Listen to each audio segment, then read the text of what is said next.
En France, un enfant sur 5 est en surpoids, 3,5% des enfants sont en situation d'obésité. Cet excès de masse grasse dans l'organisme peut entraîner dès l'enfance des pathologies graves, un diabète de type 2, des troubles respiratoires ou encore des problèmes articulaires. Et à terme, l'obésité réduit même l'espérance de vie, d'où l'importance d'une prise en charge complète. Notre équipe d'Invivo a suivi la prise en charge pendant 2 mois d'un groupe d'adolescents à l'Institut Saint-Pierre de Palavas-les-Flots au sein du centre d'obésité pédiatrique spécialisé. Reportage signé Alice Bétulard et Véronique Bourgin. Au centre d'obésité pédiatrique de l'Institut Saint-Pierre, à Palavas-les-Flots, une dizaine d'adolescents vient d'arriver pour un séjour de 2 mois. Et maintenant, je suppose qu'on attend l'infirmière. Je pense qu'il faut qu'on s'installe, il y a tout le monde qui s'est installé. Faut tout poser. À 14 ans, Clara est en surpoids depuis longtemps. Mais son problème s'est aggravé à l'entrée au collège. Victime de harcèlement, elle s'est réfugiée dans la nourriture pour compenser son mal-être. Et depuis, elle n'arrive plus à contrôler son alimentation. Ils peuvent t'écrire tous les jours. Je me suis mise à manger parce que j'ai eu des problèmes avec une fille. Et après, je me suis mis dans la... Je me suis mis à manger. Et après, au bout d'un moment, j'en pouvais plus, alors ça m'a saoulée. Et après, au collège, il y en a qui me font des remarques, que je suis trop costaud, etc. Et après, c'est ça aussi qui me donne envie de maigrir. Elle a pris beaucoup de poids d'un coup, et plus pouvoir faire de sport, et plus pouvoir s'habiller, tout ça. C'est elle qui est venue me voir et me dire « Je suis prête, maman, il faudrait téléphoner à l'Institut Saint-Pierre. » Moi, c'est pour sa santé. C'est pour sa santé, parce que je vois très bien le poids arriver, mais on a beau en parler, elle se cache, et après je ne peux pas savoir tout le temps quand elle mange. Donc à elle de voir comment elle va gérer ces 2 mois. Et après j'espère que ça va marcher. Voilà. Ici, Clara va avoir un suivi psychologique qui l'aidera à mieux comprendre les raisons qui la poussent à manger trop.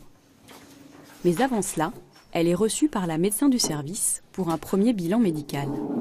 Mademoiselle Clara, moi je suis le docteur Averdi, on se connaît pas encore. Comment tu te sens? Ça va? Ça va. Donc pour toi c'est un premier séjour à l'hôpital? Et c'est un premier suivi aussi pour ton poids? Clara fait aujourd'hui 104 kilos. Son IMC, l'indice de masse corporelle qui calcule le rapport entre son poids et sa taille, est beaucoup trop élevé.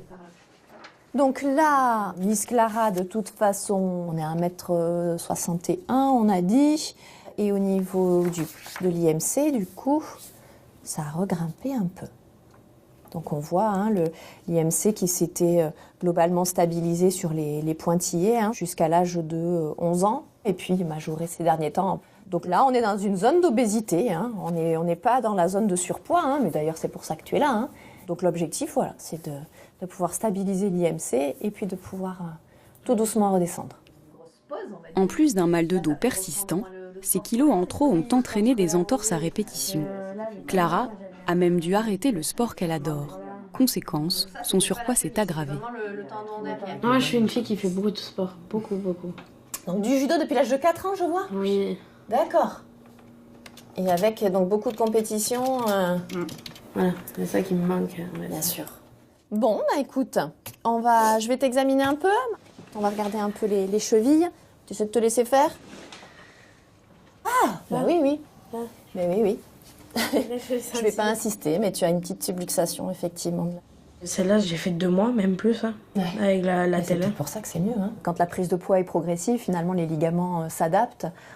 Mais le fait de prendre rapidement du poids, les articulations et les ligaments sont pas, n'ont pas le temps de se préparer.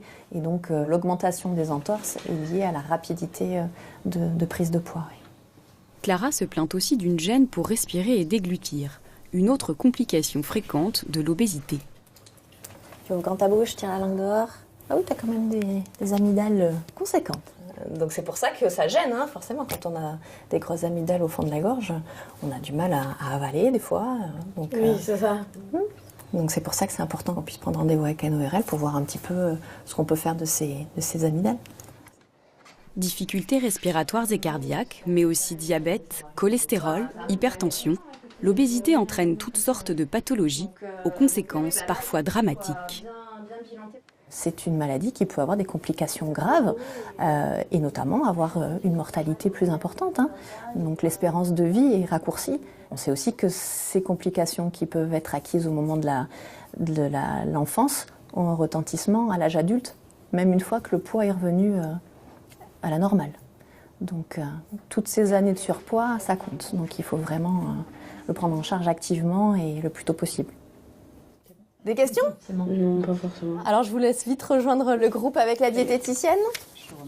Pas question cependant de suivre un régime strict qui serait lui aussi néfaste pour la santé des ados. Le but du séjour, c'est d'abord de changer leurs habitudes alimentaires sur le long terme. Et pour cela, les parents sont aussi mis à contribution. Avant leur départ, ils participent à un atelier d'éducation thérapeutique avec la diététicienne du service. Les principes de l'alimentation équilibrée, c'est le principe d'une alimentation santé. Vous avez déjà tous vu ce genre de pyramide ou pas ? Oui. Ça vous parle à toutes ? À peu près. Sans les culpabiliser, l'objectif est de leur apporter une aide pour qu'eux-mêmes puissent aider leurs enfants. On a des parents qui, déjà, eux, ont du mal à gérer leur propre alimentation. Donc, pour le coup, c'est compliqué de pouvoir en imposer au reste de la famille. Et puis après, on a des parents, effectivement, qui ont du mal à poser des limites. Et à qui il faut apprendre, en fait, à le faire. Donc, c'est important qu'on leur explique ce qu'on fait, qu'on puisse leur dire ça marche. Du coup, à la maison, il faudrait que vous teniez aussi ce positionnement-là. Est-ce que vous êtes d'accord, quoi ? On a besoin des parents. Et c'est, je pense, une des clés les plus fondamentales avec la motivation des enfants pour que ça puisse fonctionner. Les parents seront conviés à d'autres ateliers durant le séjour.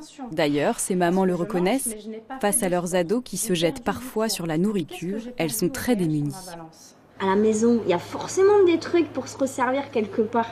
On fait comment ? On met des cadenas au frigo ? Non. On ne peut pas non plus interdire nos enfants à manger des choses qu'ils aiment aussi. Moi, je sais que Mais l'objectif, il n'est pas là. L'objectif, c'est d'avoir justement des petites choses qui sont réalisables pour que justement on arrive à les tenir sur la durée. Un week-end sur 2, les ados vont rentrer chez eux et les parents pourront mettre ces différents conseils en pratique. Il y a des choses, je ne savais pas. Les féculents, moi je pensais qu'il fallait les enlever complètement. Là, il y a un féculent par repas. Bon, mais on va faire en sorte, on va savoir comment faire un vrai repas. Voilà. On a tous les mêmes soucis de travail, de temps et tout ça, mais il y a des choses à améliorer qui peuvent être améliorées sans grosse difficulté. les enfants, ils ont besoin d'être soutenus et portés. Et malheureusement, quand ils se sentent... moi, je le sais, parce que ma fille a pleuré souvent de son surpoids. Elle ne se sent pas comme toutes ses copines. Bon courage. Ici, ces ados en souffrance vont pouvoir se reconstruire. Et pour les mamans, il est temps de s'en aller. De toi. Et on s'appelle. Tu m'appelles ça ?